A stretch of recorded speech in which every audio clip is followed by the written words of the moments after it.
Okay, that's very good. अच्छा, okay. मैं तो क्या आप लोग बहुत देर से वेट कर रहे थे मेरा?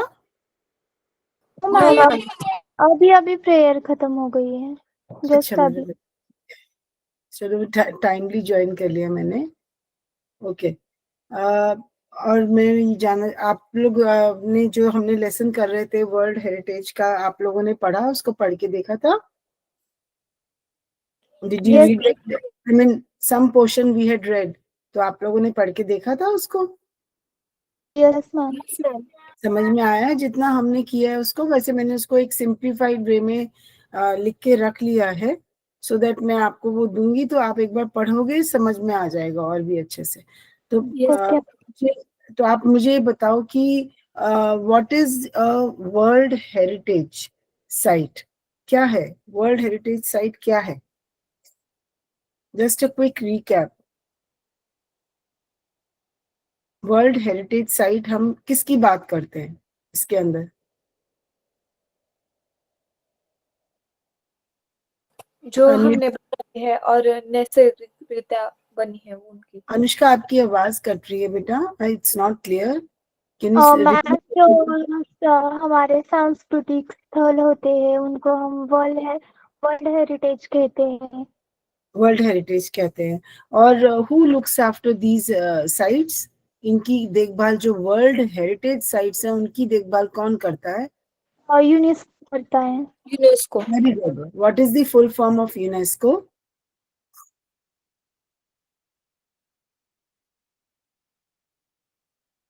What is the full form उसका? यूनेस्को तो एब्रीवेटेड छोटा उसका वो है, उसका फुल फॉर्म क्या है बेटा?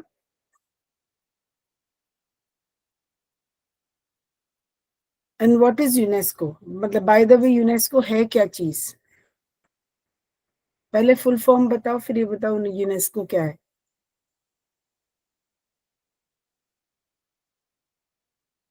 आज भाग्यश्री, आप बच्चे कम है क्या? यूनाइटेड नेशनल एजुकेशन, यूनाइटेड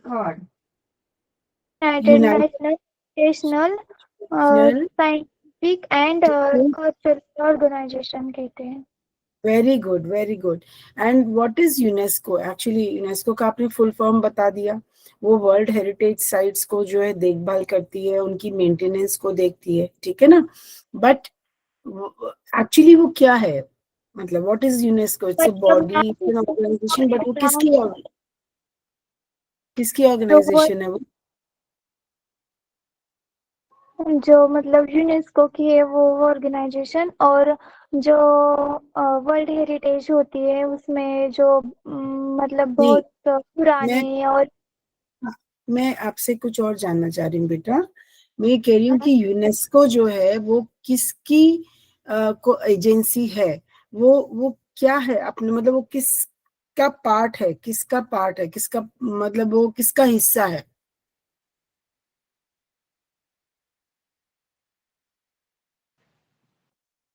मैंने मतलब आपको इंटरनेशनल ऐसा कुछ क्या? मैंने आपको यूएन का बताया था ना, यूनाइटेड नेशंस का। यूनाइटेड नेशन यस हाँ। मैम। है ना? जो यूनाइटेड नेशन है उसको किसने मिलके बनाया? 5 स्ट्रॉन्ग कंट्रीज ने, 5 स्ट्रॉन्ग कंट्रीज, जो कि जिनको हम परमानेंट मेंबर्स बोलते हैं, ठीक है ना? हम नहीं है permanent member, India permanent member नहीं है, पर मैंने आपको ये बताया था कि हम बहुत कोशिश कर रहे हैं वहां तक पहुंचने की। लेकिन ये जो मेंबर्स हैं बेटा, इनकी ये एक क्या बोलते हैं, मिलकर इन्होंने ये यूएन, यूनाइटेड नेशन ऑर्गेनाइजेशन बनाई। यूनाइटेड नेशन ऑर्गेनाइजेशन का क्या पर्पस है?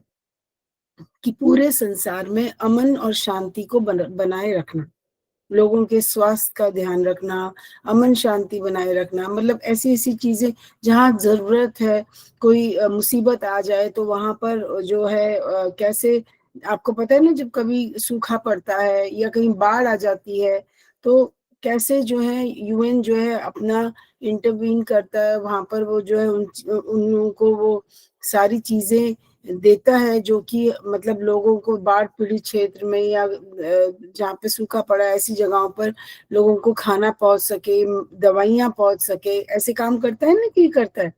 अब यूएन अपने आप तो कुर्सी से उठ के नहीं चला जाएगा, तो उनके नीचे भी तो कुछ लोग काम करते हैं, अलग अलग संस्थाएं, अलग अलग, नॉट संस्था, अलग अलग उसकी एजेंसीज हैं जो कि काम करती हैं यूएन के लिए। उन एजेंसीज में से यूनेस्को एक एजेंसी है, समझ गए? जैसे आपका ये हाथ है, आपका हाथ है, और ये आपका पाम है, और ये उंगलियां हैं, ठीक है? आप उंगलियों से क्या करते हो? खाना खाते हो कि नहीं खाते हो? काम करते हो कि नहीं करते हो? करते हैं। है ना? आपका ये पूरा हाथ तो नहीं शुरू हो जाता ना, इसको कौन हेल्प कर रहा है? ये फिंगर्स हेल्प कर रही है ना हमारी। तो समझ लो ये फिंगर्स क्या हुई? एजेंसीज हुई, समझ गए? ये जो यस मैम। उंगलियां हैं ये हमारी एजेंसीज हुई, और ये हमारा यूएन हुआ, यूनाइटेड नेशंस की एजेंसीज है जो कि उसके लिए, यूएन के लिए काम करती है। अब ये इन एजेंसीज में से समझ लो एक एजेंसी यूनेस्को हो गई।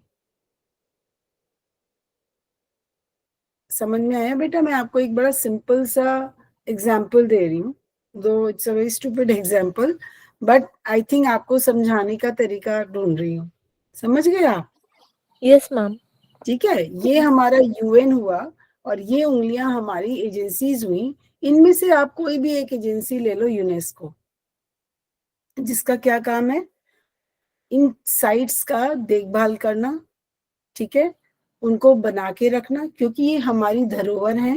हेरिटेज जो है हमारी, पोस्टेरिटी का मतलब होता है जो आने वाली जनरेशन है, ठीक है,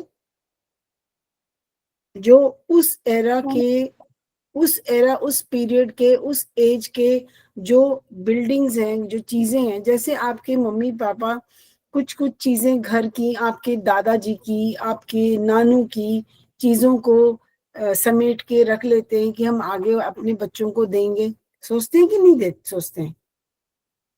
मैम। सोच, है ना? क्यों रखते हैं?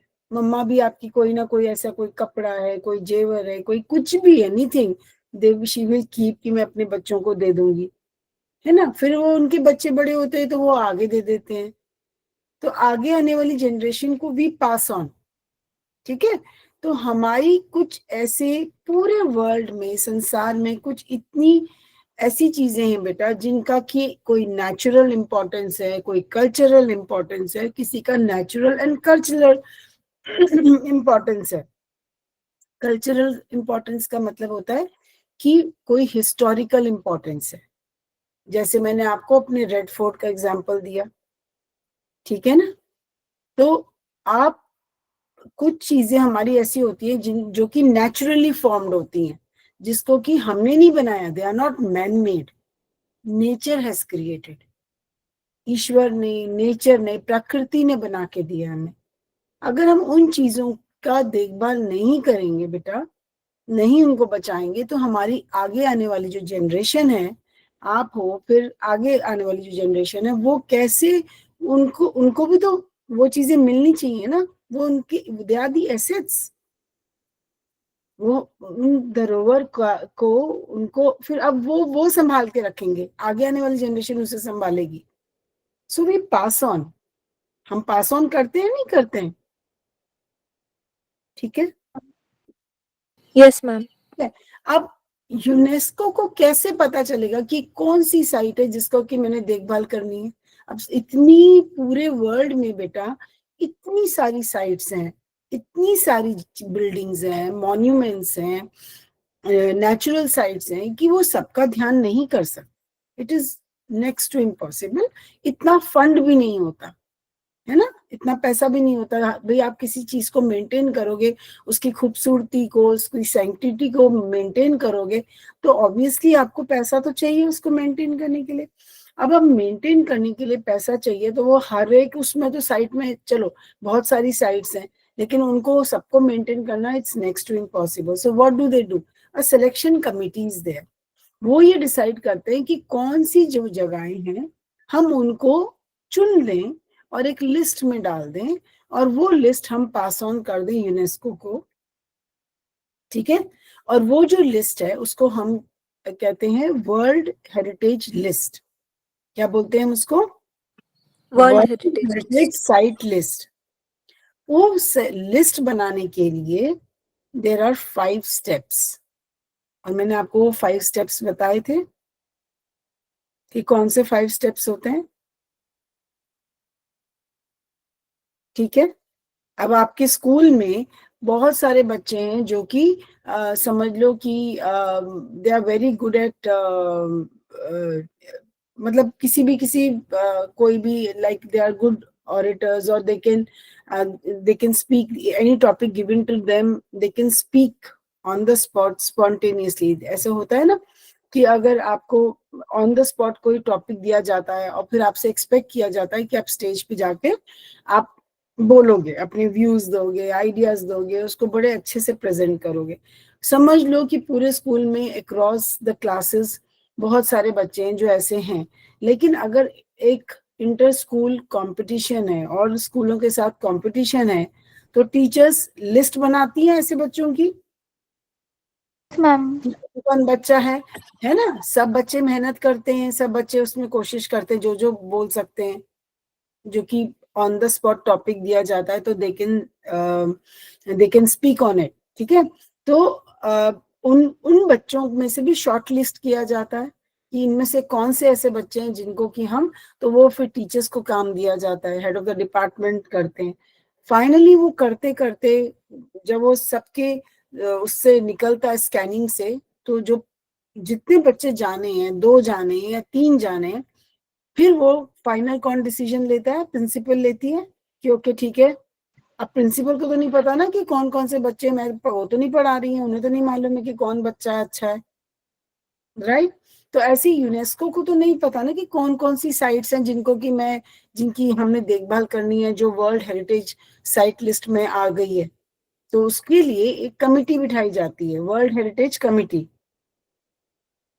ठीक है, so that world heritage committee जो है फिर ये देखती है कि कौन से ऐसे साइट्स हैं, कौन से ऐसे मॉन्यूमेंट्स हैं, कौन से ऐसे नेचुरल साइट्स हैं जिनको कि हमने वर्ल्ड हेरिटेज लिस्ट में डालना है और जिसकी देखभाल यूनेस्को करेगा। Yes ma'am. I hope you yes got it. ठीक है, और वर्ल्ड हेरिटेज लिस्ट तक पहुंचने के लिए देर आर 5 स्टेप्स, समझ लो 5 सीढ़ियां हैं। अब मुझे ये बताओ कि हमने we have discussed all the steps, which is the first step? पहला स्टेप क्या है?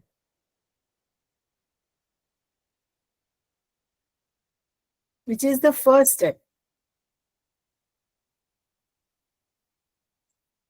मतलब हर कंट्री में, मैंने समझ लो हमारी इंडिया को ले लो, हमारी इंडिया के अंदर 300 साइट्स हैं, 300 साइट्स हैं। ठीक है, अब वो 300 साइट्स का तो यूनेस्को नहीं देख सकता ना, राइट। तो पहले फर्स्ट स्टेप क्या है? हमने पहले स्टेप पे हम क्या करते हैं? What are we doing at the first step?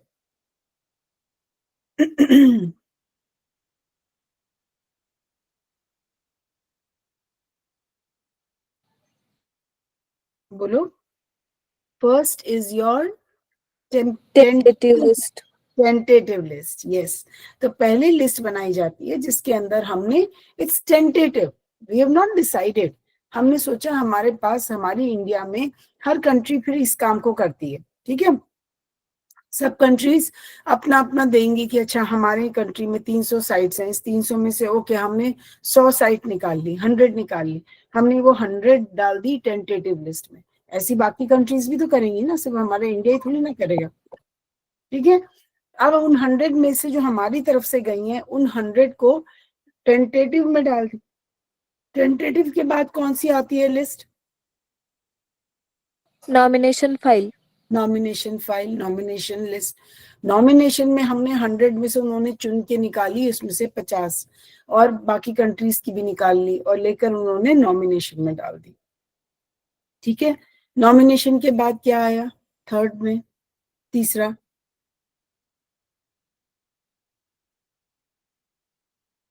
अब नॉमिनेशन लिस्ट में से भी तो शॉर्ट लिस्ट होएगा ना, तो कौन करेगा? 2 एडवाइजरी बॉडीज होती हैं, मैंने बताया था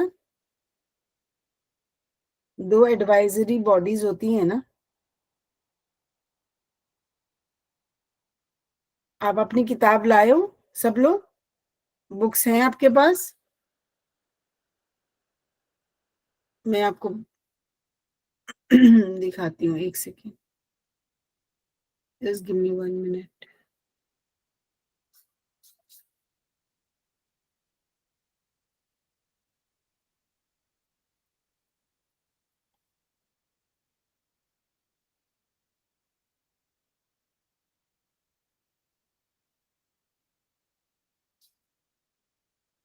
मैंने इसको थोड़ा सा इजी किया है।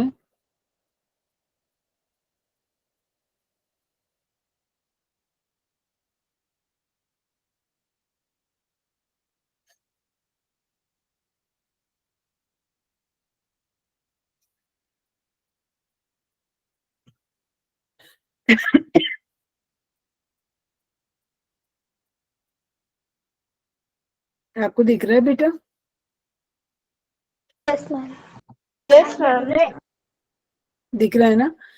तो ये जो है आपने मुझे बताया कि टेंटेटिव लिस्ट होती है, पहले होती है टेंटेटिव लिस्ट, आपने मुझे बताया था। यस। ठीक है, तो ये जो कंट्री है, जो कंट्री है, they make an inventory. Inventory का मतलब एक लिस्ट तैयार करते हैं of important cultural and natural sites, और इसको हम बोलते हैं टेंटेटिव लिस्ट। इतना आपने बोला। सेकंड स्टेप क्या था? Nomination file. उसमें क्या करते हैं? उस टेंटेटिव लिस्ट में से they prepare a nomination file for submission. अब उसके अंदर से वो क्या निकालते हैं? फर्दर नाम निकालते हैं, चुनते हैं, जिन्हें वो नॉमिनेशन फाइल में डालते हैं। अब यहाँ पर देखो, review is done in the third step, review is done by the advisory bodies. बेटा अगर आप ये फ्लो चार्ट याद रखोगे, अगर ये याद रखोगे ना, so it will be easy for you to attempt the question answers. मैं इसीलिए इस पे आपको जोर दे रही हूँ। 2 एडवाइजरी ऑर्गेनाइजेशंस कौन सी हैं? अब इनका नाम याद रखो, international council on monuments and sites. क्या बोलते हैं इसको? International council on monuments and sites. और दूसरा है वर्ल्ड कंजर्वेशन यूनियन। ठीक है, वर्ल्ड कंजर्वेशन यूनियन। ये दो जो बॉडीज हैं, ये दोनों मिलकर एक रिकमेंडेशन बनाती हैं। रिकमेंड करते हैं ना, जैसे किसी का नाम रिकमेंड किया जाता है कि भाई इसको देख लो, ये है, रिकमेंडेशन करते हैं ना, तो वो उन लिस्ट में से निकाल कर रिकमेंड करते हैं वर्ल्ड हेरिटेज कमेटी। क्योंकि सिलेक्शन किसने करना है? WHC ने करना है, वर्ल्ड हेरिटेज कमेटी ने करना है ना? Yes ma'am. फाइनल डिसाइड करके आगे यूनेस्को को देगा। तो वो फिर जो ये 2 एडवाइजरी बॉडीज हैं, ये निकाल कर उन नामों में से चुनकर, और वो आगे जो है रिकमेंड करती हैं। अभी तक रिव्यू का मतलब रिकमेंड करना, रिव्यू करती हैं, देखते हैं कौन से हैं, and they are recommended to the world heritage committee. अब वर्ल्ड हेरिटेज कमिटी ने क्या किया? वर्ल्ड हेरिटेज कमिटी क्या है मुझे बताओ? मैंने आपको बताया था, how is it form, how many ये मेंबर्स आर देयर, मतलब द स्टेट पार्टीज।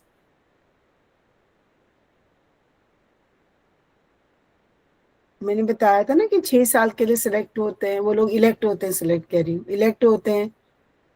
21 पार्टीज हैं, ठीक है, 6 साल के लिए इलेक्ट होते हैं।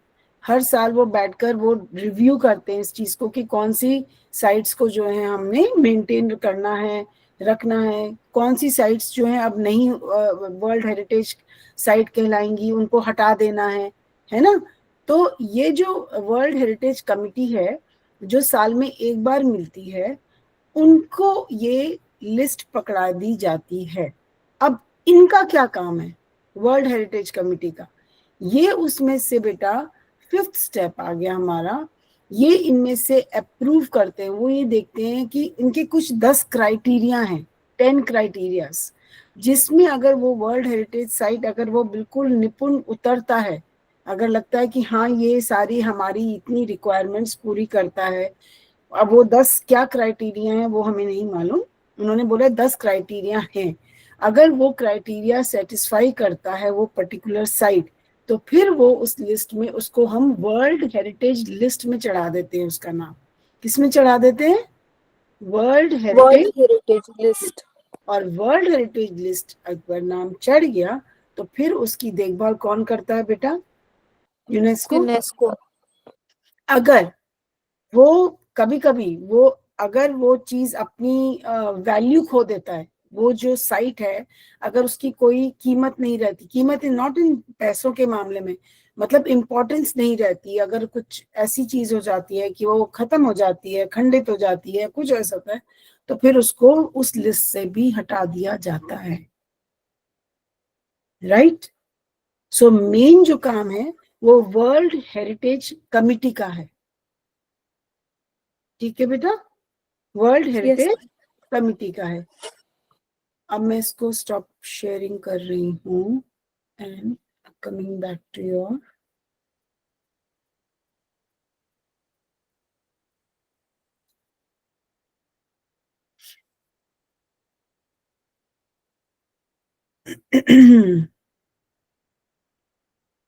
आपकी बुक पे आ रही हूँ।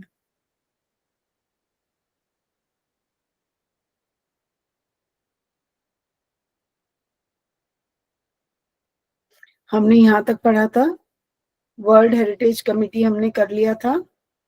अब आपको समझ में आया? सबसे पहले ऊपर यूएन, यूएन की क्या बॉडी है, एजेंसी क्या है? यूनेस्को। यूनेस्को। यूनेस्को के नीचे क्या है? उसकी उसकी ऑर्गेनाइजेशन क्या है? World world heritage, heritage committee. है ना? World heritage committee. World heritage committee का क्या रोल है? वो ये देखती है कि कौन सी साइट्स यूनेस्को की लिस्ट में चढ़ेगी, वर्ल्ड हेरिटेज लिस्ट में चढ़ेगी, उसका ये काम है। लेकिन उसके नीचे दो एडवाइजरी बॉडीज हैं, वो एडवाइजरी बॉडीज इनको वो लिस्ट पकड़ाती हैं। ठीक है, राइट? इतना समझ आ गया? Yes ma'am. तो हमने ये वाला भी कर लिया। अब आगे हमारे types of world heritage sites. वो इसको समझने के लिए मैं पहले आपको एक छोटी सी, अच्छा चलो मैं पहले हम लोग ये रीड कर लेते हैं। हमने ये रीड तो नहीं किया था ना, ये वाला पोर्शन हमने ये नहीं किया था। Types of world heritage site कोई भी एक बच्चा पढ़ सकता है यहाँ से?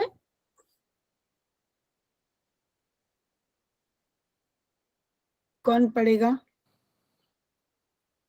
अनुष्का आप पढ़ लो बेटा, yes ma'am.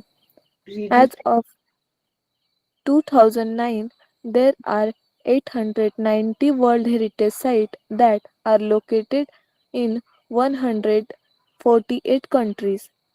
689 of these sites are cultural and include places like the is like Sydney house Opera House in in Australia, Australia and the Historic Center of Vienna, Vienna, Vienna in Austria. Vienna in Austria. 176 are natural and feature such locations as the USS Yellowstone and grand Grand Canyon, Grand Canyon Nation Park. National parks. हाँ, तो अब 25 and 25 of the World Heritage sites are, sites considered mixed, i.e., natural and cultural. Peru's Machu Picchu हाँ is हाँ, one of these. Italy has the highest number of the बस World बस Heritage Sites बस नहीं, with one of 45. These तक रुक जाओ Anushka, one of these तक रुक जाओ। ओके, सो टोटल 2009 2009 में ऐसी कितनी वर्ल्ड हेरिटेज साइट्स देखी गई, आई मीन लिस्ट में रखी गई टोटल? 890. अब ये 890 सिर्फ एक ही कंट्री की नहीं थी, ये 890 अक्रॉस द वर्ल्ड थी, ऑल ओवर द वर्ल्ड। पूरी दुनिया में से हमारे, पूरी दुनिया में से, पूरी अर्थ के ऊपर हम लोग जो कॉन्टिनेंट्स हैं, जो उन कॉन्टिनेंट्स में हम हैं बसे हुए, वहां से उठाकर 890 890 वर्ल्ड साइट्स को चुना गया कि इनकी देखभाल हमने करनी है।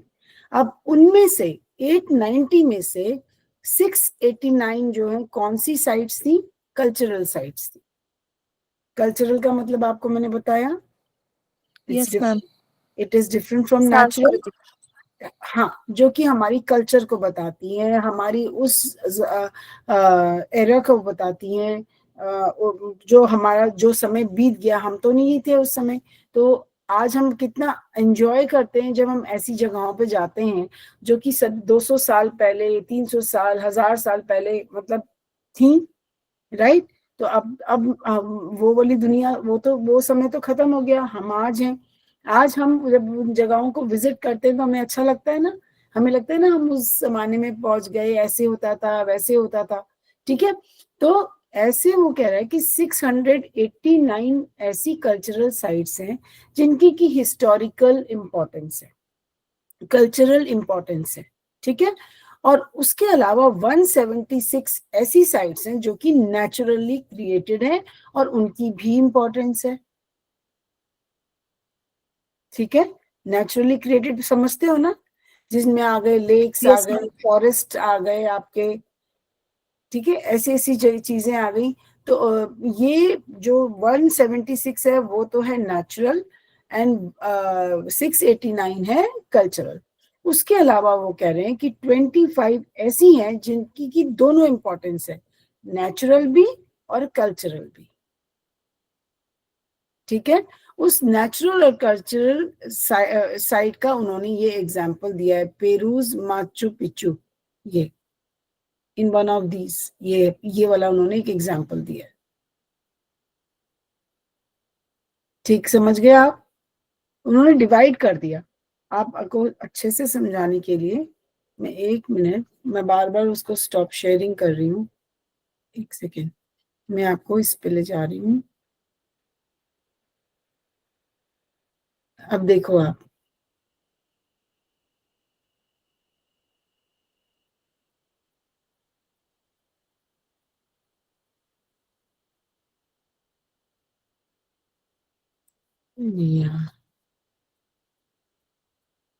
यस, अब ये आया मैंने टाइप्स ऑफ, ये अब आपको सिंप्लीफाई कर दिया मैंने।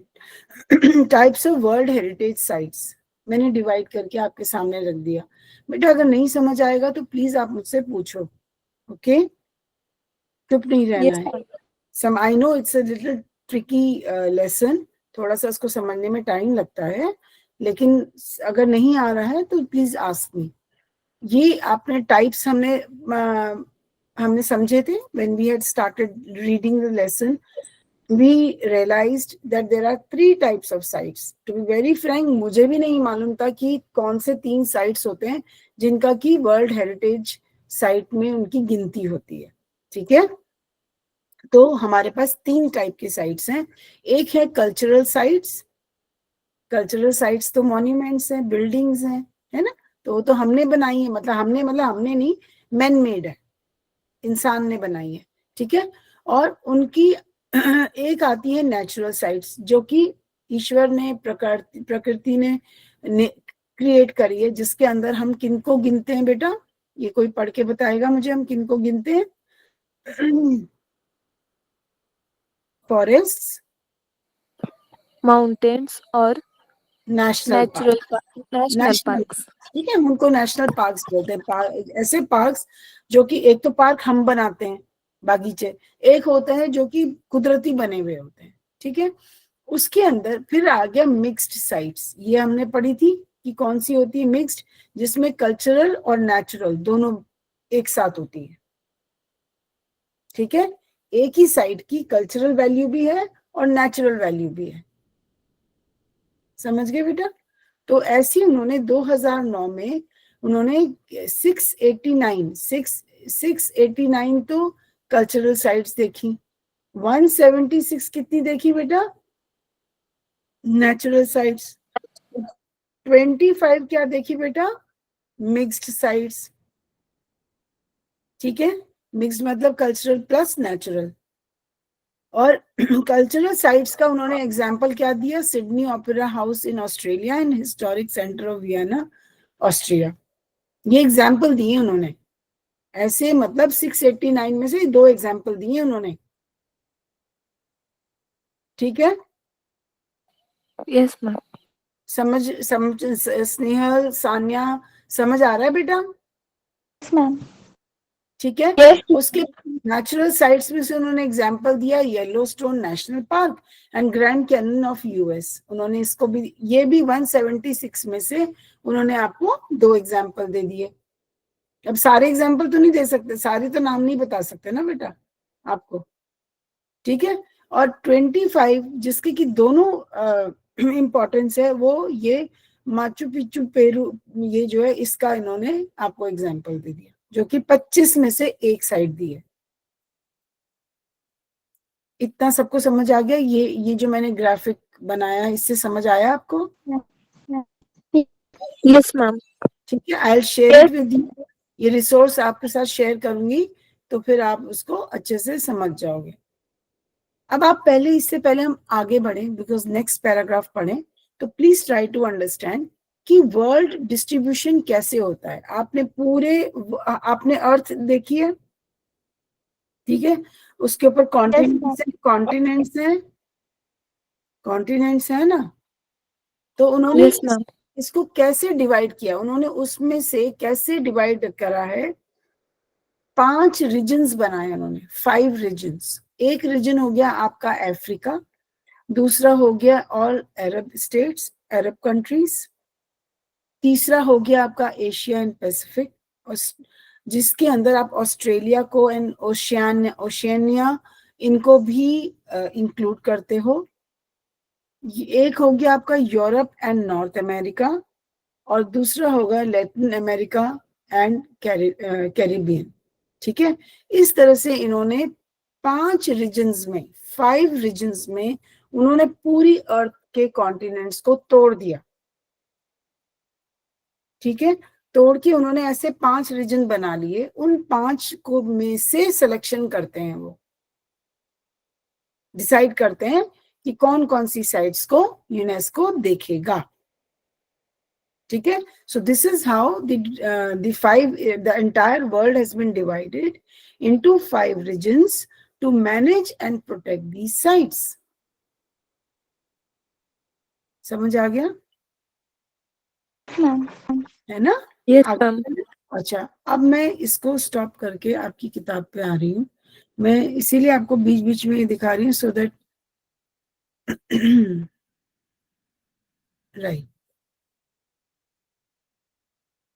नेक्स्ट वाला मैं पढ़ूं? एक मिनट पढ़ना बेटा, मेरे को पहले ये समझना है कि आप लोगों को समझ आ रहा है कि नहीं आ रहा है। Yes ma'am. ओके, तो अब आप यहाँ से रीड करना है इटली से लेके कैरिबियन तक। ये जो अभी मैंने आपको समझाया ना कि world has been distributed into 5 regions. कितने रीजन्स? 5 रीजन्स। 5। ठीक है, और इन्हीं 5 रीजन्स में से कल्चरल, नेचुरल एंड मिक्स्ड, ठीक है, ऐसी साइट्स को लिया गया है। नाउ टेल मी, पढ़ो इसको बेटा। कौन? स्नेहल आप? Italy has the highest number of World Heritage Sites with 44. Snehal state uh, नहीं है, साइट्स है बेटा, sites. sites. 44. India has 36, 28 cultural, 7 natural, and 1 mixed World Heritage State. The World Sites. Heritage. Snehal पहले बच्चे सही बोलो, स्टेट नहीं है, ये साइट्स हैं। Sites.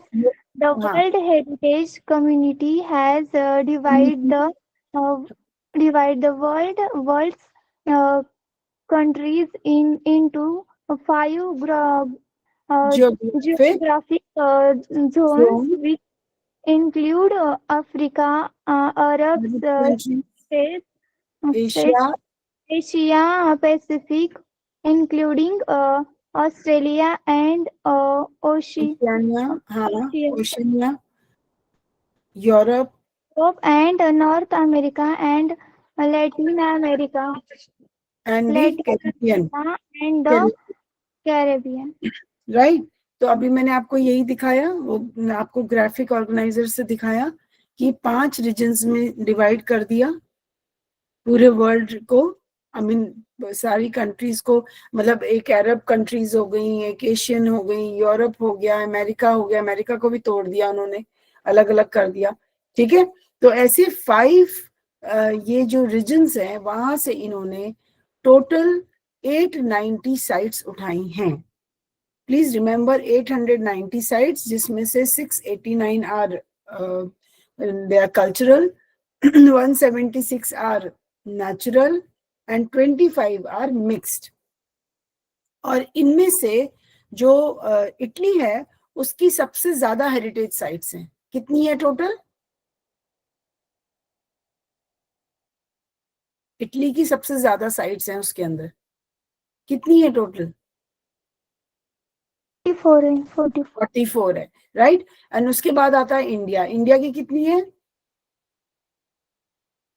36। वेरी गुड, समझ गए अब बेटा। चलो let's go to this world heritage sites in danger. अब ये वर्ल्ड हेरिटेज साइट्स बेटा एक बार चुन ली गई तो मैंने आपको ये बताया कि अगर ये हमेशा नहीं रहती हैं लिस्ट में, कभी कभी किसी साइट की वैल्यू खत्म हो जाती है किसी रीजन से भी, तो उसको उस लिस्ट से हटा दिया जाता है। It is removed by WHC। ठीक है, अब ये देखो, अब ये world heritage sites in danger. अब आपको ये मालूम है कि हम इन साइट्स को मेंटेन तो कर रहे हैं but they are all endangered, है ना। अब एंडेंजर्ड क्यों है? अब यहाँ से ये क्या नाम है, सान्या आप पढ़ो, आप रीड करो बेटा। सान्या अनम्यूट हो। Okay, ma'am. यस बेटा। Yes, ma'am.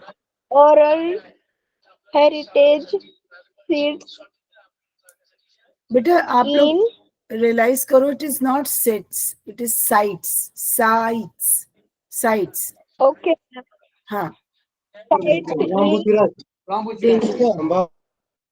danger, like many natural and historic cultural sites around the world. Many oral heritage sites are in danger of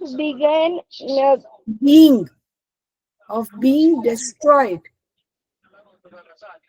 being destroyed or lost due due to to war, poaching, natural disasters disasters like either earthquakes, undercolled, uncontrolled urbanization, uncontrolled organization, heavy tourist traffic, and environmental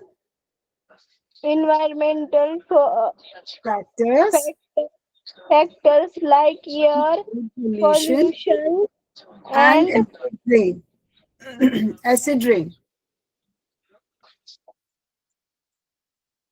ठीक है, अभी what is uncontrolled urbanization बेटा? What is uncontrolled urbanization? जब population increase होती है, मतलब हाँ बोलो बोलो। मतलब शहरों में संख्या जैसे बढ़ती है, मतलब नागरिकरण। हाँ, आपको पता है कि कितने जंगल खत्म कर दिए, कितनी ग्रीनरी खत्म कर दी गई, just because we had to create a concrete jungle. Concrete jungle का मतलब ये है कि बिल्डिंग्स खड़ी शहर करनी, बनाने के लिए। शहर बनाने के लिए, they are called concrete jungles ना। आप बिल्कुल मतलब आप सोचो कि जितनी ग्रीनरी पहले थी, कितने जंगल थे, इतने सुंदर सुंदर, सारे खत्म कर दिए गए जस्ट बिकॉज वहां पर जो है आबादी बिठानी थी, क्योंकि लोगों के लिए रहने की जगहें बनानी थी। तो ऐसी चीजें भी कई बार जो है हम लोगों को, कितनी चीजें नेचुरली क्रिएटेड जो चीजें होती हैं, हमने उन्हें खत्म करना पड़ता है जस्ट बिकॉज हमें लोगों को एकोमोडेट करना है, बिकॉज हमें लोगों के लिए घर बनाने। फिर उसके बाद आपको ये पता है कितनी बार टूरिस्ट जब जाते हैं कोई साइट देखने के लिए तो वहां पे दे स्टार्ट स्क्रिबलिंग, अपने नाम लिख के आ जाते हैं। मैम होता है यस कितना गलत बात है। They scribble on the walls of these monuments, उसके ऊपर वो कुछ चीजें लिख देते हैं, ड्राइंग सी बना देते हैं, और जिसकी वजह से आप बताओ उस जगह को मेंटेन करने में जितना पैसा लगा वो उसको भी खत्म करते हैं, उस जगह की इम्पोर्टेंस को भी खत्म कर देते हैं, खंडित कर देते हैं। ऐसे करने से कितनी बार कचरा फेंक देते हैं, गंदगी फेंकते हैं। इसके अलावा कितनी बार नेचुरल कैलामिटी आप लोग सब आप डिजास्टर मैनेजमेंट की बुक पढ़ते हो डिजास्टर मैनेजमेंट, जिसमें अर्थक्वेक के बारे में मेनली बताया जाता है। फिर ये क्या नाम है, ड्रॉट हो गया, कि सूखा पड़ गया या फ्लड्स आ गए तो कैसे उनको मैनेज करना है। डिजास्टर मैनेजमेंट पढ़ते हो ना, है ना? तो कई बार अर्थक्वेक से भी तो ये चीजें टूट जाती हैं, मॉन्यूमेंट्स क्रैक कर जाते हैं। करते हैं कि नहीं करते हैं? जब अर्थक्वेक भूकंप आता है, अर्थक्वेक इज भूकंप, अगर भूकंप आता है तो बिल्डिंग्स हिलती हैं, तो बिल्डिंग हिलेंगी तो ये मॉन्यूमेंट्स भी हिलेंगे, तो इनमें क्रैक्स आ सकते हैं ना। ठीक है, तो आप ये देखो कि ये सब चीजें हैं। फिर कभी कभी एयर पोल्यूशन अभी आपको मैंने ताजमहल का एग्जांपल दिया था कि आगरा का ताजमहल पीला पड़ने लगा। क्यों? क्योंकि वहां पे ऑयल रिफाइनरी है, वहां से जो धुआं निकलता था उसका काला जो सूट है वो उसके ऊपर सेटल होना शुरू हो गया, जिससे कि जो उसकी सफेदी है ताजमहल की वो कम होने लगी, वो पीला पड़ने लगा। और अगर हम उसको मेंटेन नहीं करेंगे तो वो किसी दिन बिल्कुल ऐसे ही हो जाएगा, बिल्कुल बेकार, और वो अपनी इंपॉर्टेंस, अपनी सैंक्टिटी को खो देगा। राइट? ठीक है, तो ये सारी चीजें बेटा वो अब ये बता रहे हैं कि कैसे दे आर एंडेंजर्ड। कितनी बार ये जो चीजें हैं जिनका हमने सिलेक्शन किया, उनको वर्ल्ड हेरिटेज साइट पे चढ़ा दिया, अब उनको यूनेस्को देख रहा है, लेकिन उनको मेंटेन, उनकी ब्यूटी को मेंटेन करना है, उनकी खूबसूरती को, फॉर दी पोस्टेरिटी मतलब generation which is yet to come. We are talking about the future generation, जो आने वाली जनरेशन है, उनको कैसे हम पास ऑन करेंगे ये सब? अगर ये टूट फूट जाएंगे, खराब हो जाएंगे, तो फिर इनके नाम सिर्फ किताबों में रह जाएंगे। हम इनको ले जाके बच्चों को दिखा ही नहीं सकेंगे कि देखो ये भी था। आज कृष्ण भगवान जी की द्वारका नगरी पूरी अंदर है ना, पानी के नीचे। Yes ma'am. है ना अंदर। तो आप अभी कुछ कभी कभी बड़े इंटरेस्टिंग उसके वीडियोस में देखती हूँ कि कैसे मतलब इतनी सुंदर कार्विंग, इतनी प्यारी प्यारी छोटी सी मंदिर और पता नहीं क्या क्या है जो नीचे डूब गया है। अब उसको कोशिश कर रहे हैं उसको रिट्रीव करने की, गवर्नमेंट लगी हुई है उसी चीज में, उसको रिट्रीव करना चाहते हैं उसकी ब्यूटी को, ताकि दुनिया देखे कि हमारी द्वारका नगरी कैसी थी। ठीक है बच्चे, तो इसीलिए कहते हैं कि तो ये कैसे द्वारका नगरी कैसे पानी में डूब गई? पानी का जब लेवल ऊपर गया नदी का, तो वो ऑब्वियसली उसके ऊपर वो समय से वो नीचे धंस गई और वो उसके ऊपर आ गया पानी। वो खुद अपने आप नीचे नहीं गई, इट फ्लड से वो पूरा पानी ऊपर आ गया और वो नीचे डूब गई। ठीक है, तो हमें ये सब चीजों की खूबसूरती को बना के रखने के लिए भी बहुत मेहनत की जरूरत है। अब इसके आगे ये कौन पढ़ेगा? यहाँ तक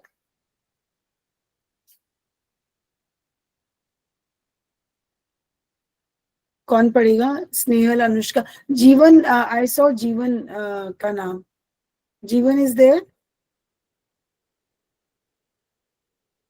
जीवन इज देयर। बाकी बच्चे बिल्कुल चुप रहते हैं, बोलते नहीं है क्लास के अंदर। कौन बच्चा, और कोई बच्चा पढ़ेगा इसको? World heritage sites that are in danger, कौन पढ़ेगा? Harshali, very good Harshali, good, पढ़ो बेटा। World Heritage Sites that are in danger and inscribed on a separate list of World Heritage Sites in danger, which allow the World Heritage Committee to allocate resources from the World Heritage Fund to that site. इसका क्या मतलब हुआ, कोई समझा सकेगा मुझे? Anyone who can explain? It is very easy. अभी हमने क्या बोला कि जो एंडेंजर्ड है, जो साइट्स जो हैं जी खतरे में हैं, जो इजीली टूट फूट सकती हैं या जो बिल्कुल खत्म होने की कगार पे हैं, ऐसी साइट्स की सेपरेट लिस्ट बनाई जाती है. ठीक है, और उनको हम क्या नाम देते हैं बेटा? What is that list called? List of what is it called? List of World Heritage Sites नहीं, List of World Heritage Sites in Danger. समझ गए? Yes, ma'am. Yes, ma'am. ठीक है. सो इनकी सेपरेट लिस्ट बना दी जाती है. उसी लिस्ट में से, वर्ल्ड हेरिटेज साइट की लिस्ट में से फिर वो लिस्ट तैयार करते हैं जिनको की जो डेंजर में है, खतरे में है, जो किसी दिन भी खत्म हो सकती है, खंडित हो सकती है, खराब हो सकती है. ठीक है. और फिर वर्ल्ड हेरिटेज कमेटी का क्या काम है उसमें? वो फिर एलोकेट करता है रिसोर्सेस. मतलब वो कहाँ से पैसा चाहिए उसको मेंटेन करने के लिए, तो वो कहाँ से पैसा उठाते हैं बेटा? वर्ल्ड हेरिटेज फंड से. वर्ल्ड हेरिटेज फंड से वो पैसा उठाते हैं उनको मेंटेन करने के लिए. आपको याद है सिंबल टेम्पल का मैंने आपको एग्जांपल दिया था, आपकी किताब में ही है, लेसन में शुरू में. Yes, है ना? ma'am. जब वो डैम क्रिएट करना था, अश्वाना डैम क्रिएट करना था, तो उस टाइम पे वहां पे जो अबू सिंबल टेम्पल था उसको वहां से हटाना था, हटाया गया था, रीलोकेट किया गया था. तो फंड्स इकट्ठे किए गए Yes, थे, है ना? फंड, पैसा इकट्ठा किया गया था, उसी से किया गया था. तो ऐसे ही बेटा जो चीजें डेंजर में हैं, जो खतरे में हैं, जो टूट फूट सकती हैं, उनके लिए एक वर्ल्ड हेरिटेज फंड बनाया है. उस फंड से वो पैसा लेकर उनकी मेंटेनेंस की जाती है. ठीक है. अभी इसको लास्ट ये कौन पढ़ेगा?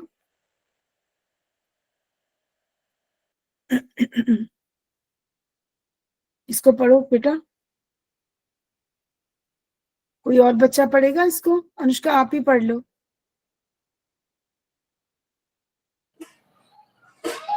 in Please. addition, different plans.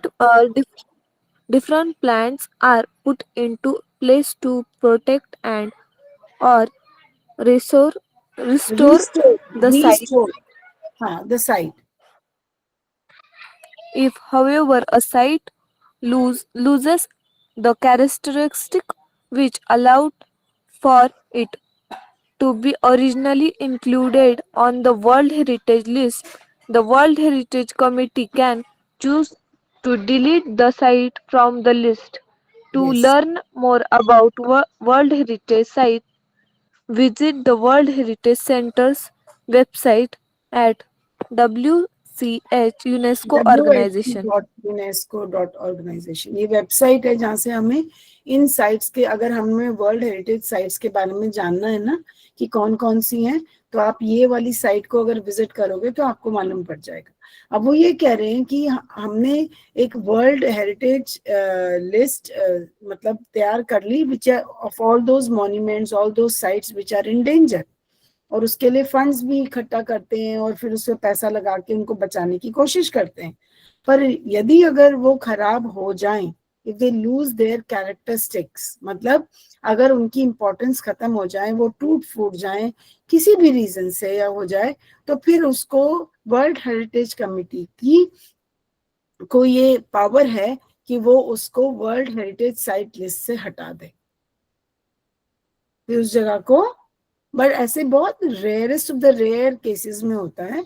ऐसा नहीं है कि हमेशा ही होता है कि कोई चीज, पहले तो वो उसको मेंटेन करने की कोशिश करते हैं, बचाने की कोशिश करते हैं. ठीक है. और अगर ना बच पाए फॉर एनी गुड रीजन, तो फिर उसके बाद वो उसको दे रिमूव इट. तो इतनी पावर है WHC में कि उसको रिव्यू करके लिस्ट में चढ़ाएं यूनेस्को की, या अगर वो नहीं है ठीक, अगर वो जगह नहीं मेंटेन कर पा रहे हैं तो उसको हटा दें। ठीक है, Yes, ma'am. Okay, it's easy. Yes, ma'am.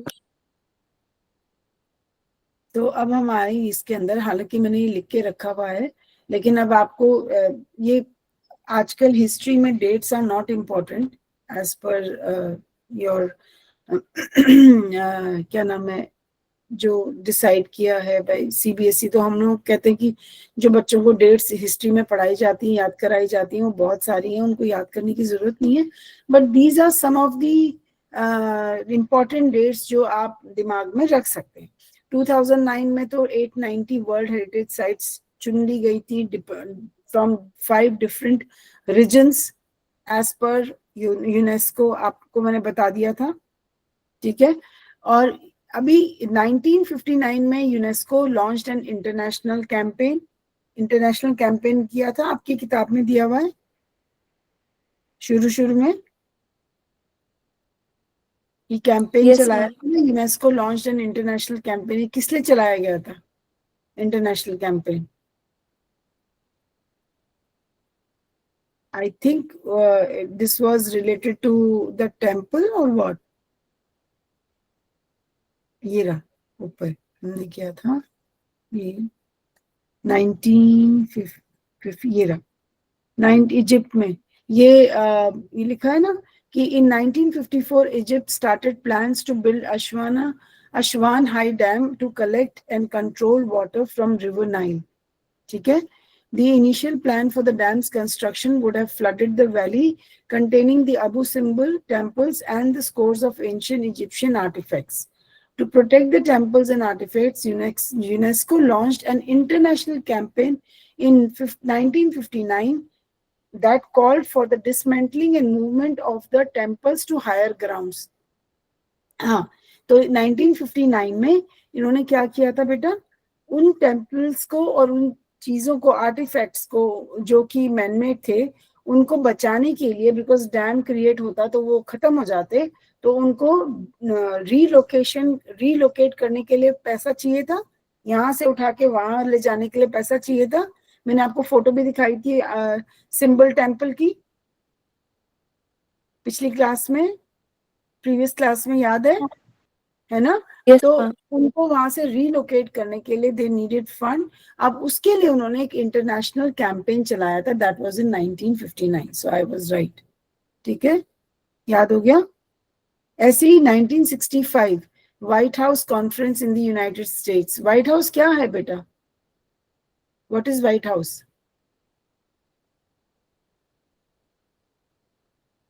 जैसे आपका दिल्ली में यहाँ पे राष्ट्रपति भवन है, अब तो नया भी बन गया है राष्ट्रपति भवन। कौन रहता है वहां पे?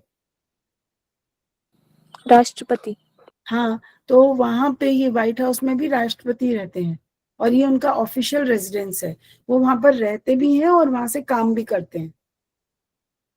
ठीक है, तो White House conference in the US called for a heritage, एक मिनट, heritage trust, world heritage trust को उन्होंने बनाने के लिए conference was, White House conference in the US was called for, इसके ट्रस्ट बनाने के लिए यहाँ पे एक कॉन्फ्रेंस गठित की गई थी। ठीक है, 1965। 1968 में क्या हुआ था? International union for conservation of nature developed similar goals for the protection of the world, okay. 1968 में कल्चरल, 1972 में cultural and natural heritage was adopted by UNESCO's general conference on November 16, 1972। अब ये जितनी भी डेट्स है ना बेटा, ये आप सब आपकी सेकंड पेज पे दी गई हैं, आप इनको एक बार दोबारा रीड करके एक बार याद कर लेना कि इनमें क्या, कौन कौन सी मीटिंग्स हुई थी, फॉर विच पर्पस। ठीक है, और 2009 की जो है आइडेंटिफिकेशन थी of the sites.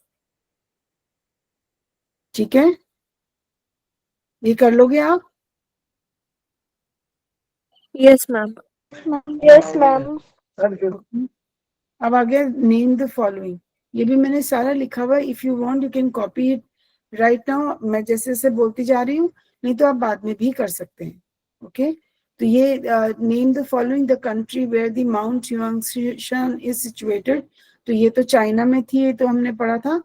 Famous dam in Egypt on river Nile is Aswan high dam, जिसकी वजह से वो सिंबल टेम्पल का वो हुआ था relocation. The place where the conference based on human environment was held was Stockholm, Sweden में, ये this is in Sweden, ठीक है। Yes, ma'am. ये भी आप अपनी आपकी बुक से लिया है मैंने। The country in which the highest number of World Heritage sites are Italy, कितनी है टोटल बताना मुझे, कितनी है? How many are 44, there? 44। और इंडिया की कितनी है? How 44. many are there in India? 36. 36, very good. The body which can exclude a site from the World Heritage list is called, जो बनाते हैं World Heritage site की list को, वो कौन कमिटी है? World World Heritage Committee.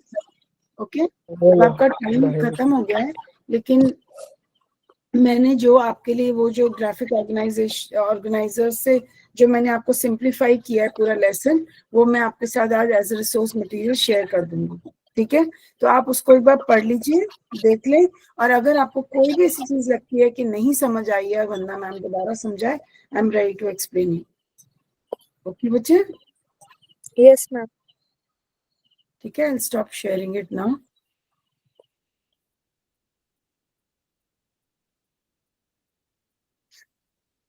Yes, Sangeeta ma'am,